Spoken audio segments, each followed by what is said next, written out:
We are doing this session virtually, and we are very lucky to have on the other end of this line the National Security Advisor of the President of the United States.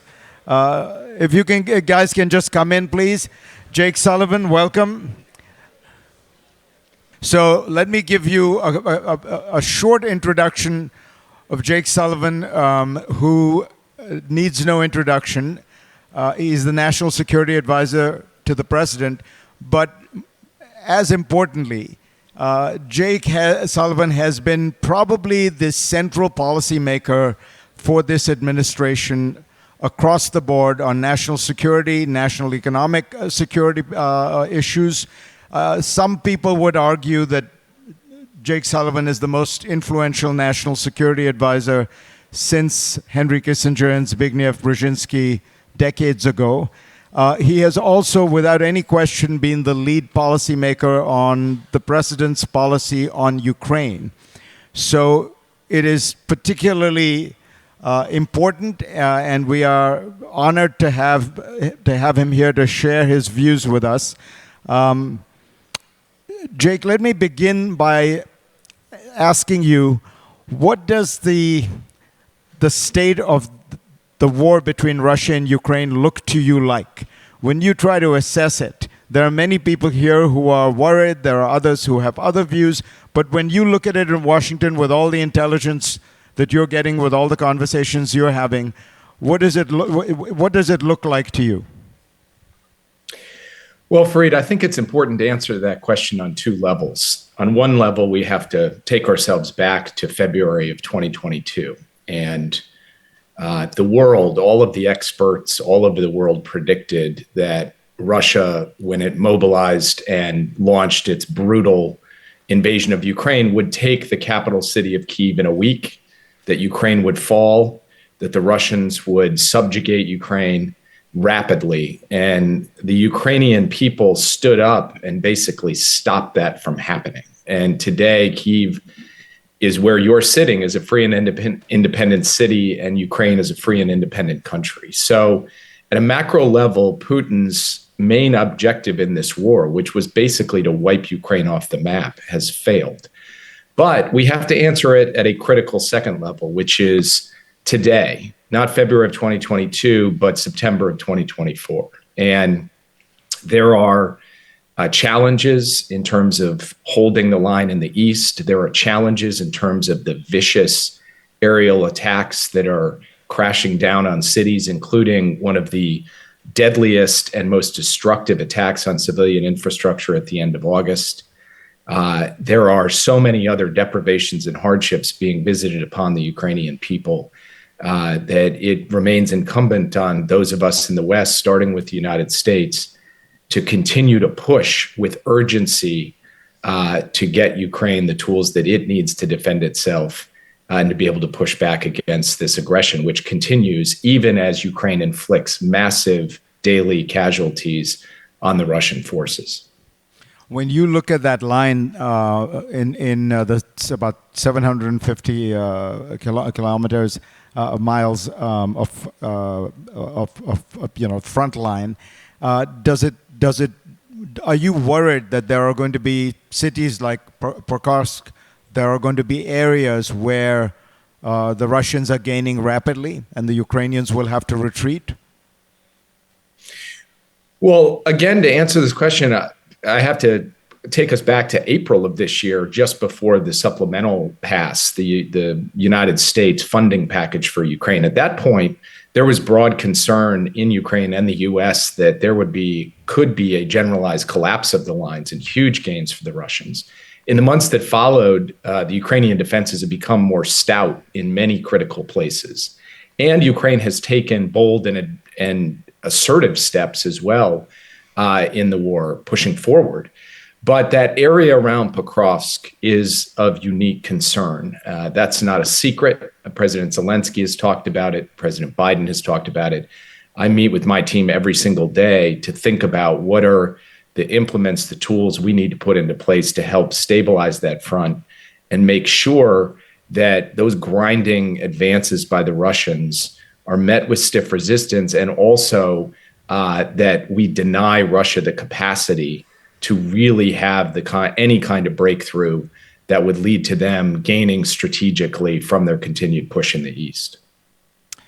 So when you talk to Ukrainian commanders, ministers, and indeed when President Zelensky came to this conference and we had a conversation, he said, after being very grateful for all the assistance that the United States and Europe has provided, that it still remained too slow, too little, and that he was hoping that they would have many more munitions soon, that their brigades were outgunned.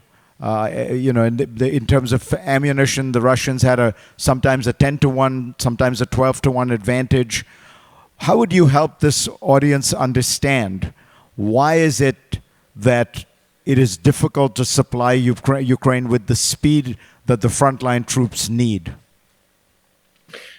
Well, let me start by saying if I were President Zelensky or I were a service member in the Ukrainian armed forces, I would feel the same way. I would be thinking, get me more stuff faster so I can do my job. So I don't for a minute want to rebut or push back against that proposition, because from the perspective of the front line, there isn't enough. It isn't fast enough. That is not a function of us sitting around in Washington saying, hey, let's not send them 155 or air defense or Gimlers or HIMARS or Bradleys or F-16s more rapidly. There's not some pacing or rate limitation that we have imposed. There are logistical challenges. There are challenges associated with the defense industrial base and the actual production of munitions. We are literally taking 155 shells off the lines we've stood up since the start of this war, putting them in motion and getting them to the front line as fast as we can. But those limitations do, in fact, make it harder to get the volume and scale necessary. That being said, we're trying to break through it in new and creative ways. And I'll give you one example. Ukraine was running short of air defense interceptors. So I sat down with my team and I said, where are we sending Patriot missiles and AMRAAM missiles around the world in the next 12 months? And I was told there's a whole list of countries we're sending them to. And I said, take every single one of those missiles, every one, and send them to Ukraine. That was not an easy thing to do. It required us to get our allies and partners to come along. Frankly, it required our bureaucracy to come along. But it's that kind of thing that we have to do that cannot be done instantly overnight. But those are the kinds of decisions we are taking to try not just to stay on some steady state supply of munitions to Ukraine, but to dramatically accelerate and advance that to Ukraine. And we are currently working on a substantial package, pulling together a range of different capabilities that we are going to try to get out the door before the end of this month. Again, this is not a matter of political will. It's a matter of busting through the difficult and complicated logistics and operational details to actually deliver this material to the front. And if you look at the quantity, the scope, and the intensity of those deliveries since the beginning of the war, I am quite proud of what we have done. But as President Zelensky said on the stage, given what Ukraine is up against, we've got to do more and we've got to do better. And I agree with that. So talk a little bit more about these air defenses, because as you know, the problem of Russian attacks on civilian infrastructure, particularly energy infrastructure, is really crippling Ukrainian society. You have power outages now that are as long as 8-9 hours. It means work becomes very difficult. It means obviously schools, hospitals, all of that. Life grinds to a halt. People are leaving as a result. Is there any way to secure Ukraine's energy infrastructure in the short term?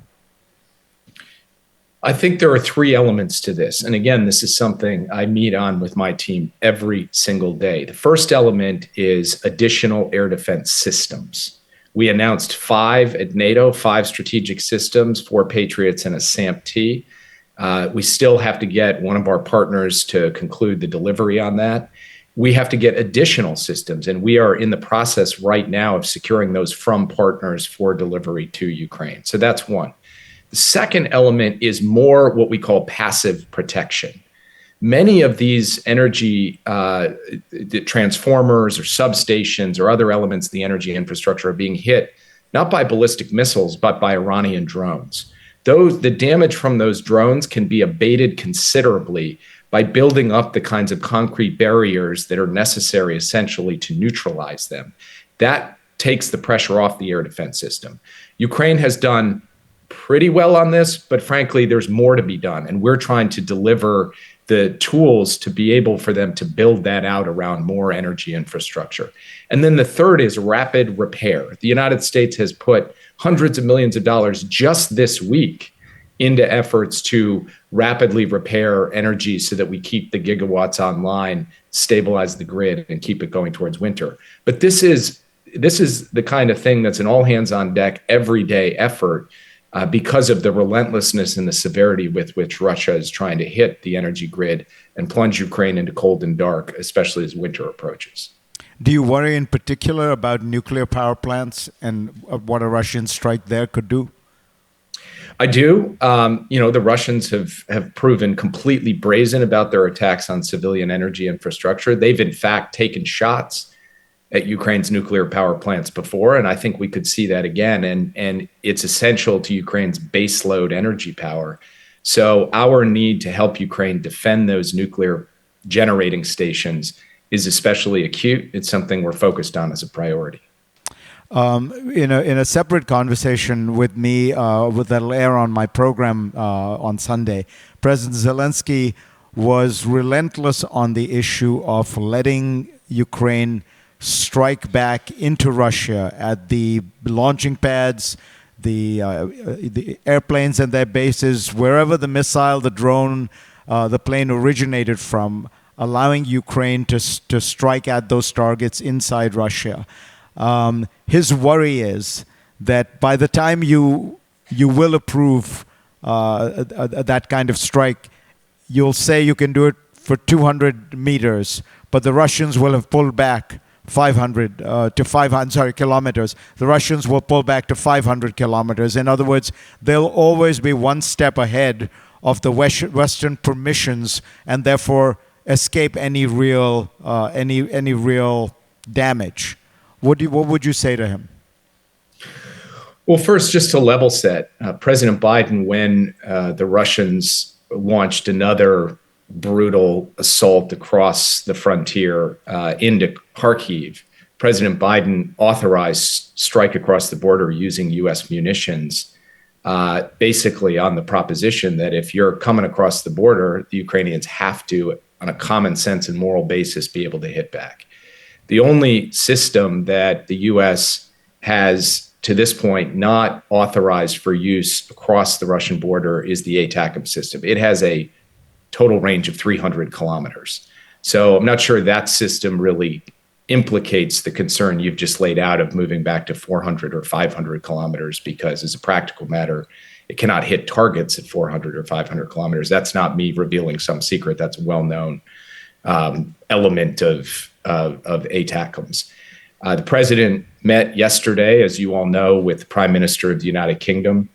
It's part of the reason I couldn't be there in person today was an important meeting, a strategy session on Ukraine in preparation for President Zelensky coming to meet with the president in New York the week after next at the General Assembly. They obviously discussed this issue. It's been much talked about in the press. I think it's important for me to say I don't have an announcement today on this issue. This is something the president and the prime minister discussed, and I will leave it at that for now. I understand Ukraine's perspective on it, but rather than me trying to elaborate reasoning one way or the other, this is something that I think is the subject of intense consultation among allies and partners, and will be between the president and President Zelensky. How should we understand Vladimir Putin's response to what appears to be impending news that there may be authorization, where he said this would mean NATO countries were directly at war with Russia? I can't get inside the mind of Vladimir Putin. The way that I would look at what he said yesterday and what he said many times over the course of the past 2 years is as follows. President Biden, our administration, has rejected the proposition that when Russia makes a threat, we'll be paralyzed by it. We've obviously flowed huge amounts of assistance into Ukraine despite threats from Russia, and we will continue to do that. On the other side, we're not cavalier. We don't just sit here and say, oh, there's absolutely no threat from Russia whatsoever, because we've seen what Russia's doing across Europe to try to rattle the cages of NATO. And we've seen their capacity to break all kinds of norms to cause harm, including harm to NATO allies. So we're not paralyzed. We look at what the Russians say and do. We make our policy accordingly. We do it in coordination with our allies. We do it in coordination with Ukraine. But we're not going to listen to any particular comment and kind of read that as somehow biblical, some biblical pronouncement.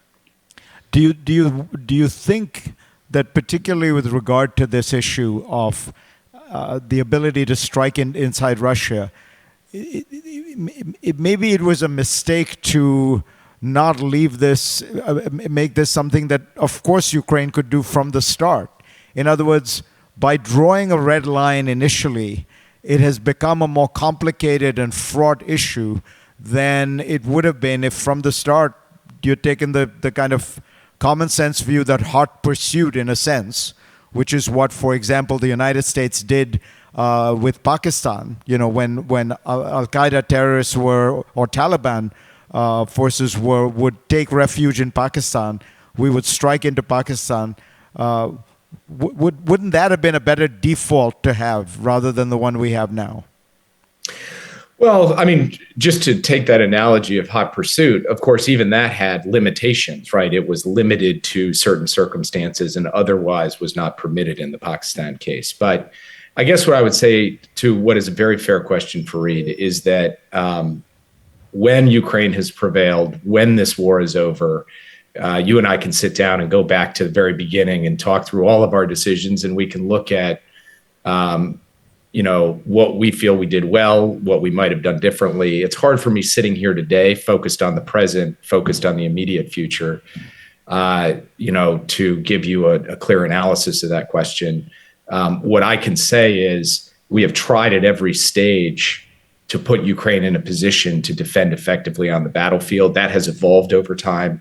And we will continue to take a hard look at what Ukraine needs to succeed and then do our damnedest to get them that thing that they need to succeed. That's the attitude we're bringing, including to these questions that you're posing today. President Zelensky said that he is going to give President Biden a package of a kind of Ukrainian proposal for a way that this war would end, which I'm guessing involves more Western support to build Ukraine's position so that it can negotiate from a position of strength and then at some point enter into negotiations. Does that strike you as a sensible plan of action? What would you be looking for in such a plan? Look, I do think we need a comprehensive strategy for success in this war, and that is what President Zelensky says he is bringing. And so we're very much looking forward to sitting down and talking that through with him. President Biden is eager for that conversation. And it's only right that it be President Zelensky who bring that, because it is up to the democratically elected government of Ukraine and the people of Ukraine to set out the course of the war, their path to victory, and all of the pieces that fit together. We have been clear from the very beginning that our job is to put Ukraine in a strong position on the battlefield so that they are in a strong position at the negotiating table. President Zelensky has said that ultimately this war has to end through negotiations, and we need them to be strong in those negotiations. They will determine when they go to the table and on what terms. We will support them in that. And I think having a conversation that puts all of the pieces together, what we can offer up, what we can support Ukraine with, and then how Ukraine looks at that in the context of a strategy for diplomacy. That is what we hope to bring together at the end of this month in New York. And President Biden at that point will still have 4 months left in his term, and he's determined to use those 4 months to put Ukraine in the best possible position to prevail. But the thing that Putin will most want, I would guess, is the relaxation of Western sanctions. And that is not something Ukraine can give to Putin. It is something, frankly, only Biden can give. If there is a single figure who can do it. What in your view would the United States want to see in return for a relaxation of sanctions? Fair question, but I definitely should not negotiate over Zoom. I won't answer it directly. I will only say that we're not going to formulate a position on the relaxation of sanctions in the context of negotiations without it fitting into the overall Ukrainian strategy. So Ukraine will have a considerable amount of influence on those decisions. In fact, we're not going to move on sanctions relaxation if Ukraine says, hey, don't do that. That's not consistent with our strategy. But you're absolutely right. That's one piece of it. Another piece of it is making sure that Ukraine can be strong for the long term with its military, and we've signed a bilateral security agreement to that effect. Another piece of it is making sure Ukraine has the resources it needs to sustain its economy and its support for this war effort. And by the end of this year, we believe we are on track to deliver on the $50 billion in the proceeds from the frozen assets. So there are many different pieces. But so far, Jake, if I can interrupt you, that even though there's been an in-principle decision, not a dollar of that has yet gotten to Ukraine. Why? Well, first, the in-principle decision taken at the G7 was that we would unlock those assets and begin them the proceeds from those assets and begin them flowing by the end of this year. That was the commitment, and we are going to keep that commitment. I'm quite confident because actually all of the highly technical work required to make this happen is on track. Nothing like this has ever been done, as far as I know. This is a completely novel approach. It is a novel approach not involving small amounts of money, but huge amounts of money. And it's a novel approach involving all of the G7. So this takes some time. In the meantime, of course, we're not turning off the dollar spigots to Ukraine. We, the Europeans, others are sending monthly billions of dollars to Ukraine. But we will get this done. And when we do, I don't think the right question will be, hey, why did that take you so long? I think the right question will be, hey, how did you actually, A, come up with this novel concept, and then B, get all of the puzzle pieces together to execute it effectively? I'm quite proud of what we've done on the sovereign assets front and quite proud of what we will be able to deliver from our perspective on time. Donald Trump says the Europeans are not doing anything near enough. In his language, we're in for 250 billion. They're only in for 150. We should force them to equalize. Is he right? He's not right. And the numbers bear that out. The Europeans have pulled their weight. They have been the leaders on economic assistance and continue to put forward large sums to support Ukraine's economy, energy system, humanitarian, et cetera. And they have stepped up substantially on the delivery of weapon systems as well, large sums of money. So if you look at the burden sharing in the support of Ukraine, it has been considerable. The United States is doing its share. Europe is doing its share. And then when you look at NATO, when the former president left office, 9 countries had met their 2% commitments. When President Biden convened the leaders of NATO for the 75th anniversary summit, 23 countries had met their 2% commitment. So this has been a massive increase during the Biden administration of Europeans stepping up to the plate and saying, we will do our part. And we see that day to day. Trump says he can solve the Ukraine crisis in a few days. He says that if he were elected, he'd solve it before he was even inaugurated as president. Your reaction? Look, I should be careful because I sit in a position that is outside of politics. So I won't address my question specifically to the former president's comments, but I will say anyone who steps forward and says they could solve the Ukraine war in one day from the outside, you really have to ask whose side are they going to be solving it on? And that, I think, is something that should be a source of real concern. You took a look at J.D. Vance's peace plan, I imagine. What did you make of it? Yeah. I think any peace plan that attempts to essentially impose a peace on the people of Ukraine that runs across the fundamental principles of sovereignty and territorial integrity, democracy and freedom is not just or sustainable. And that is why the approach that we have taken in supporting Ukraine's peace efforts has been rooted in those timeless principles and has also been rooted in maybe the most important principle of all, which is nothing about Ukraine without Ukraine. Ukraine has to be in the lead when it comes to diplomacy and negotiations, and it should not be imposed from the outside. Jake, we're running out of time, and I know you are very busy and have very kindly given us this time. But I want to ask you, you've got a room full of people who are either Ukrainian or care about Ukraine or deeply interested. What would you say to them at a moment when things do look pretty tense on the battlefront? It does look precarious and precautious. It does look like energy power outages have become a fact of life. What are your thoughts to them? What I would say is that we've got 4 months and a few days with President Biden as president, and we are going to treat each single one of those days preciously when it comes to supporting Ukraine, because I believe that we are at a vital moment, at a crossroads, and that we have got to do everything in our power to put Ukraine in a position to win this war, to emerge as a proud, free, independent country rooted in the West.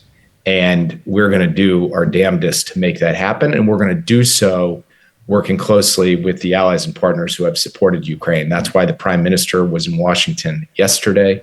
That's why that week in New York, the week after next, is so vital between President Biden and President Zelensky. And we are preparing urgently for it.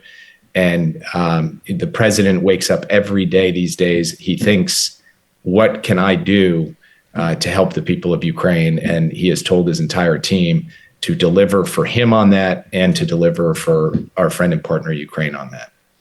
Jake Sullivan, thank you so much.